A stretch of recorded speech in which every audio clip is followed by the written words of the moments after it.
Hello, welcome.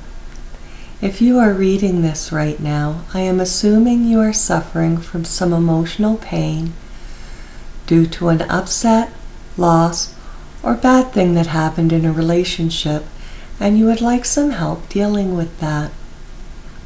I could share with you a long, sad story about the many heartaches I have experienced in my 47 years, but I thought it might be better to only include what is needed to let you know I have been there and lived to tell about it. I am more interested in telling you the things that worked for me to heal my pain and help me move on. It is my sincerest wish you find something useful in these words. So let's get started feeling better right now. Let the emotional healing begin. The best way to get what you want is to focus on it. So I invite you to take a little time to pay attention to your emotional state, observe, and see if perhaps there may be some things about it you would like to change. As you commit to this act of self-love, you may notice that the garden of your inner being has grown a few weeds. That's okay. It happens to the best of us. And the good news is, no matter how untamed and overgrown our gardens become, if we are willing to put forth a little effort, all can again enjoy a thriving emotional state of being that is a joy to behold and a source of nourishment for our own spirits and the souls of all we share our lives with. If you are feeling emotional pain right now, this unfortunate situation can be turned into a positive by using it as a call to action. Right now, you can begin to turn the situation around. Take a moment right now to close your eyes and remember a time you felt especially warm and loving.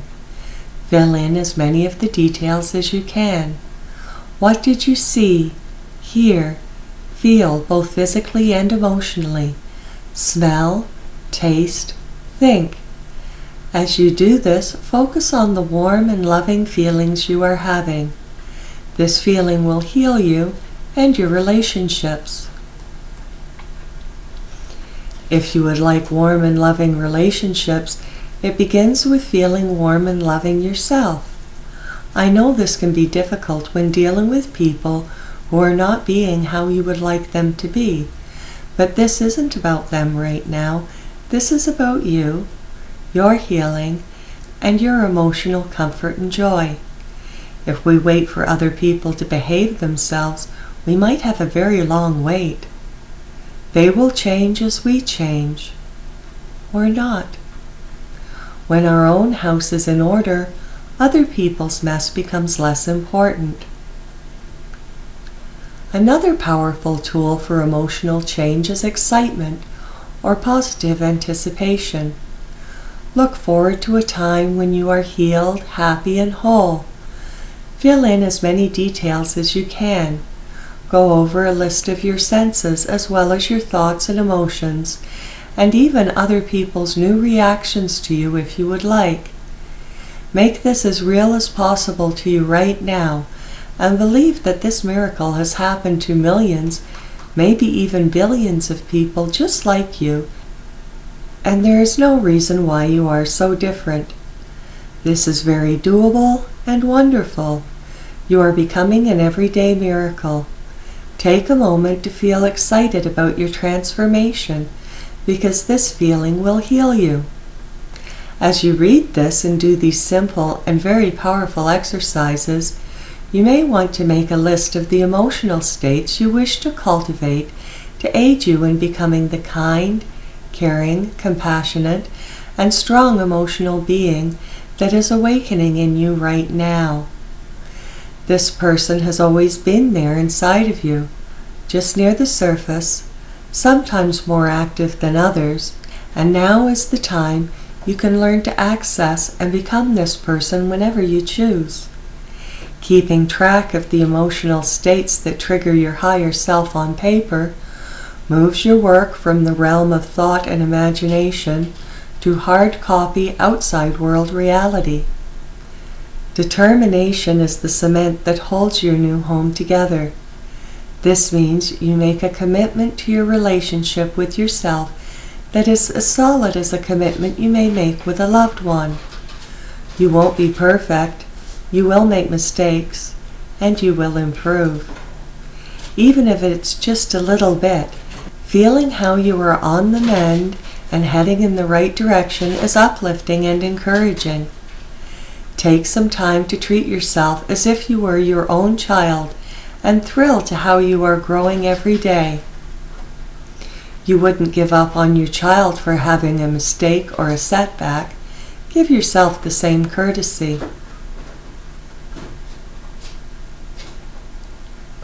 As you consciously take control of your emotional state and direct it in a way that increases your joy and the happiness of those who are fortunate enough to know you, you will find positive action and results are not far behind. You cannot change and have your situation stay the same. It's just not how the universe works. We sometimes fear change, but for better or for worse, it's the only thing in the universe that is constant and can be counted on. As your situation is now in a state of flux, remember to picture positive outcomes. This does not guarantee success, but it is proven to up your odds.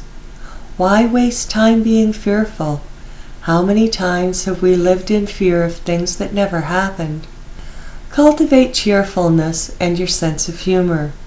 Look around you for things you like and appreciate them. Be grateful for what you have. Practice laughter yoga. Simply sit in any position that makes you feel spiritual and laugh for a few minutes for no reason. Sounds silly, but it works. Take this meditation out into the world with you and look for things to laugh at. Developing humor consciousness builds emotional muscle that will get you through any tough times coming. Stay as healthy as you can. I could write a book on this, but I fear it might be boring and preachy, so no one would want to read it. To be brief, I would just like to mention that your brain works better and is happier if it is properly fed, hydrated, and taken for a little walk every day. Happy brains have happy hearts.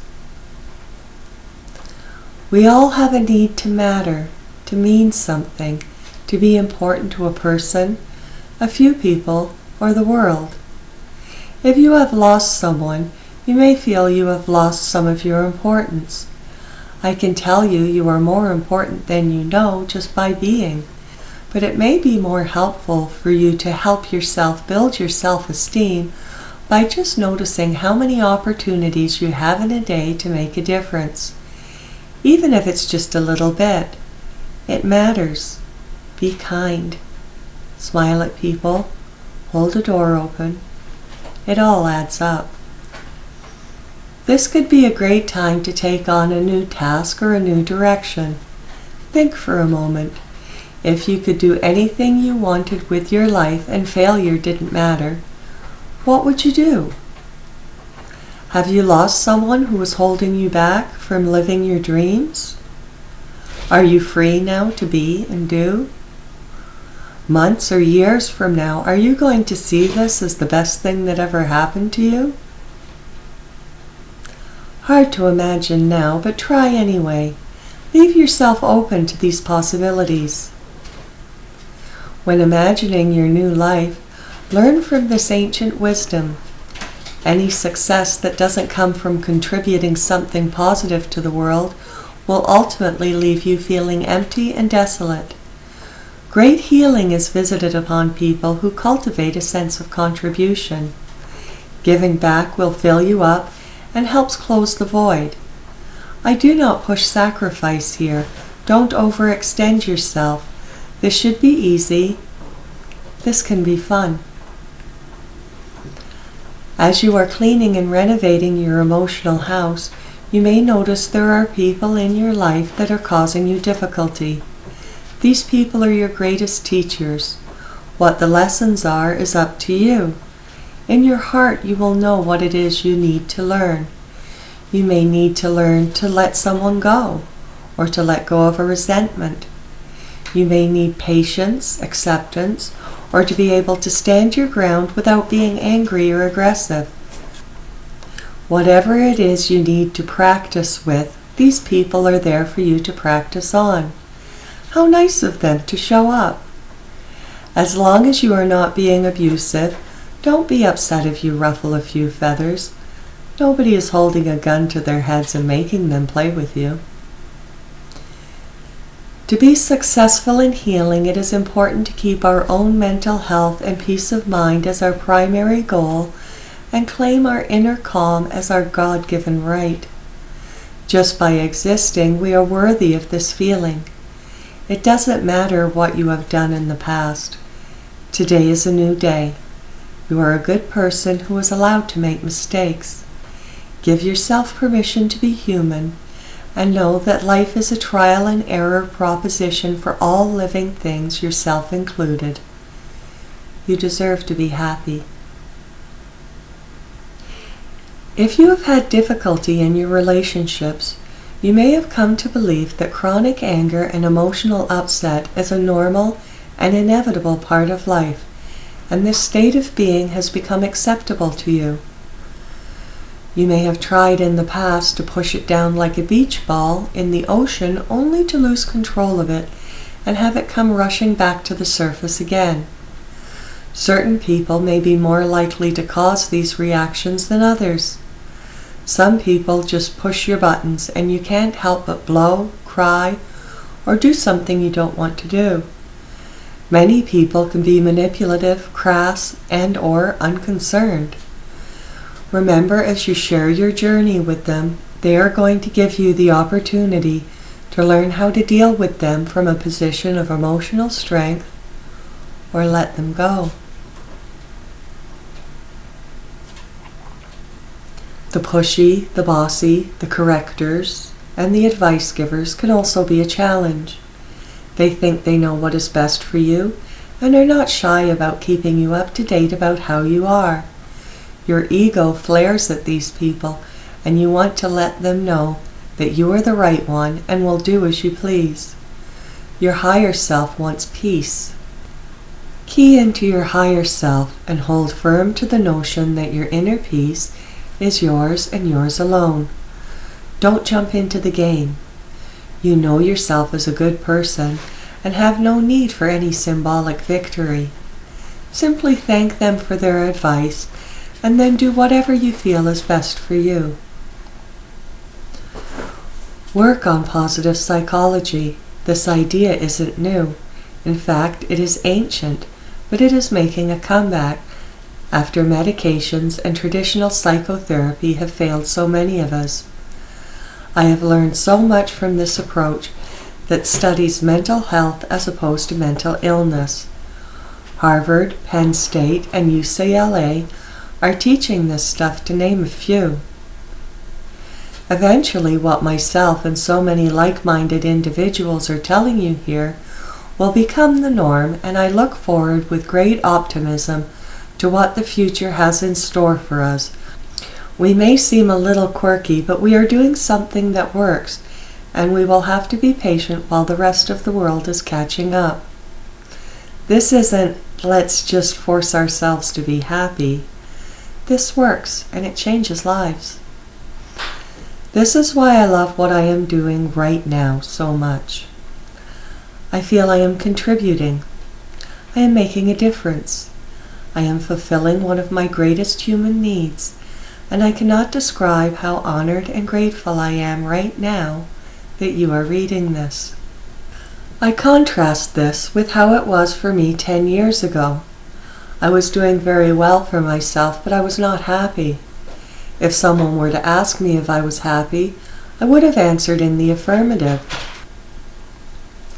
I thought I was happy, but if I had taken the time to pay attention to my mood minute by minute, I would have noticed that my predominant state of being was restless, irritable, and discontent.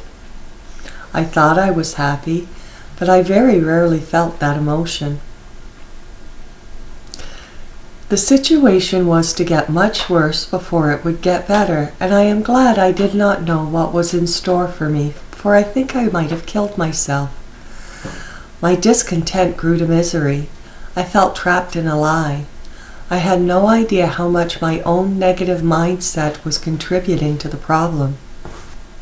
I will spare you the gory details and simply state that it did not go well for me for quite some time.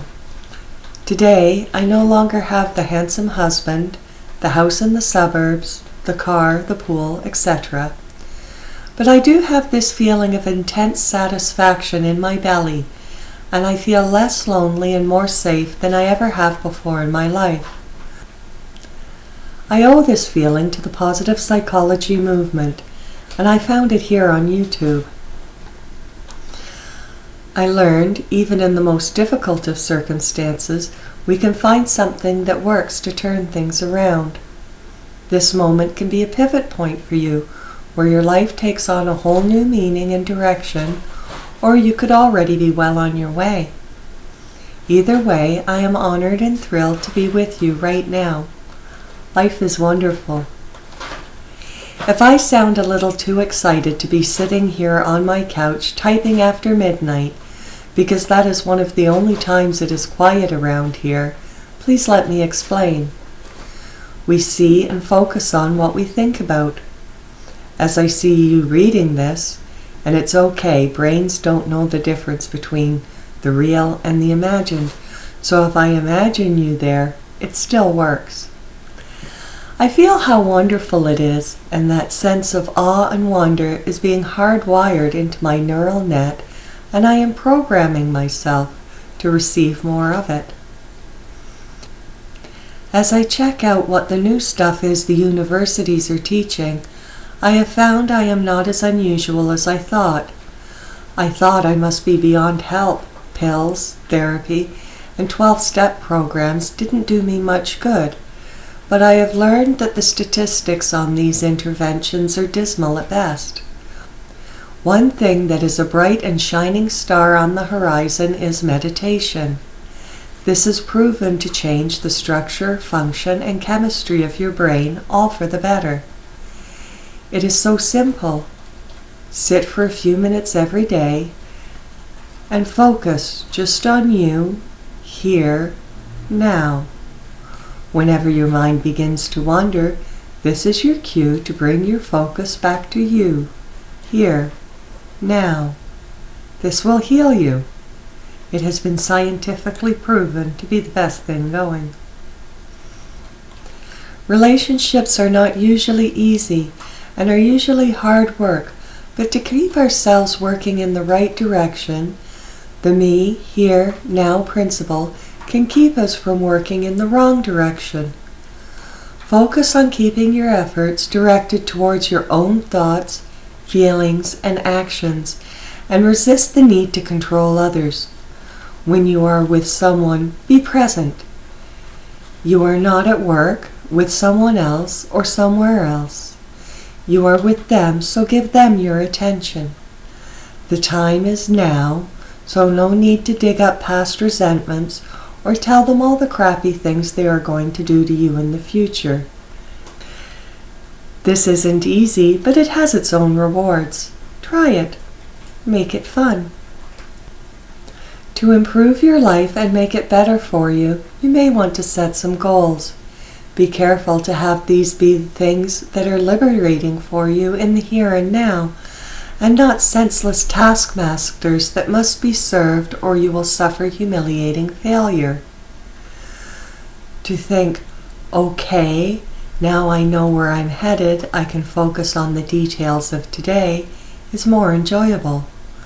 No matter where you are today, it is nice to set some goals as long as you remember they serve you and you don't have to serve them. Remind yourself at the same time every day that you are a miracle. You are a wonder making the world a better place right now, just doing what you're doing. Reminding yourself several times per day would be better. You want to cultivate that sense of awe and wonder at the strength and courage that is born in the spirit within you that will not give up until it is allowed to breathe free, oppressed by no one. So much pain is caused by the unobserved mind running wild. Even pleasure can carry the seeds of great pain when it is ego-fed. I feel good because I am better than others, or mindless of consequences, addiction. Someday we will not measure up or have to pay the piper. We create many kinds of pain for ourselves. Some of these are pain about what is going on right now, pain from the past, and pain about what the future has in store for us. We don't do this on purpose. We are innocent, ignorant, unknowing what is causing it, and we carry it with us, all this pain. And it only takes a random thought or a careless remark to bring it all up again, and there it is, unpleasant at best, crippling and deadly at its worst. It is through our thought processes that this pain is manufactured and kept alive. The answer is not to deny, repress, or attack, but to notice, observe, and see it for the boogeyman that it is, and calmly go about doing what needs to be done to restore serenity and order in our internal world. At some point, you may realize that you are able to choose how you feel. You have become an artist, a sculptor of your emotions. At this point, you may choose to label yourself healed.